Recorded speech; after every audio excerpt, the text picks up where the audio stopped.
اعوذ باللہ السمیع العلیم من الشیطان الرجیم بسم اللہ الرحمن الرحیم۔ عزیز طلباء، آج ہم حدیث نمبر 9 کا مطالعہ کریں گے۔ نبی کریم صلی اللہ علیہ وسلم نے ارشاد فرمایا، من نصر قومہ علی غیر الحق فہو کالبعیر الذی رضعه وینزع بذنبہ۔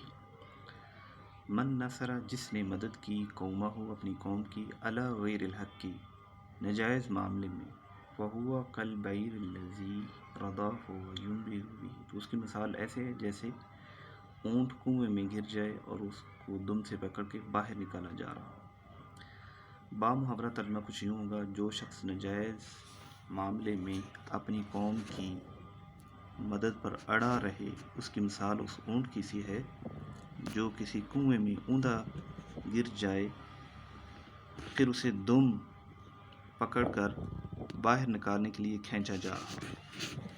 اس حدیث کی تشریح کچھ یوں ہوگی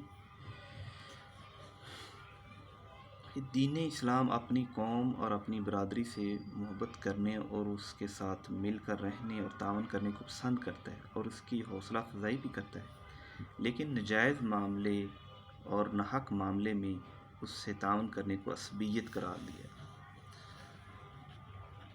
بورڈ میں یہ سوال آتا ہے کہ عصبیت سے کیا مراد ہے، تو اس کا جواب یوں ہوگا کہ ناجائز معاملے میں اپنی قوم کے کسی فرد یا اپنی قبیلے کے کسی فرد کی مدد کرنا اور اس کے داعی کو اپنے مشرب سے نکال باہر کرتا ہے۔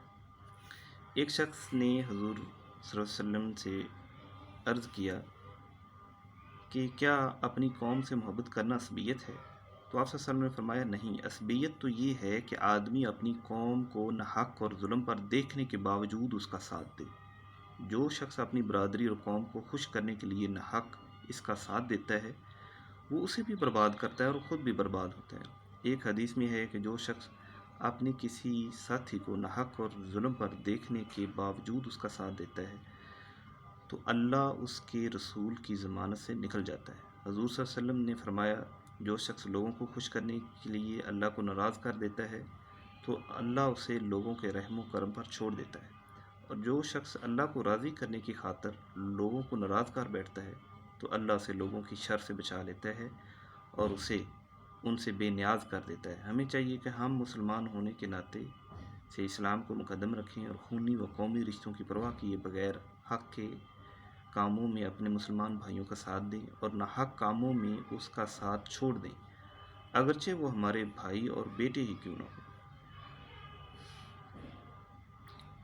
تجربہ شاہد ہے کہ جس نے اپنی برادری کا ناحق ساتھ دیا، اسے اپنی برادری کی بدسلوکی کا سامنا کرنا پڑا اور اسے دشمنی مول لینی پڑی، اور جس نے حق کا ساتھ دیا تو اللہ نے بالآخر اس کی برادری کو اس کے حق میں نرم کر دیا۔ اس لیے ہمیں چاہیے کہ ہم حق کا ساتھ دیں، نہ کہ ناجائز کا ساتھ دیں۔ کسی ناجائز معاملے میں، ناحق معاملے میں اپنی قوم کو بھی لے کر ساتھ دیں۔ ہمیں اللہ سے ڈرنا چاہیے اور ہم نے اللہ کی بارگاہ میں جانا ہے، لہٰذا ہمیں حق کے معاملے کے ساتھ دینا چاہیے۔ اللہ حافظ۔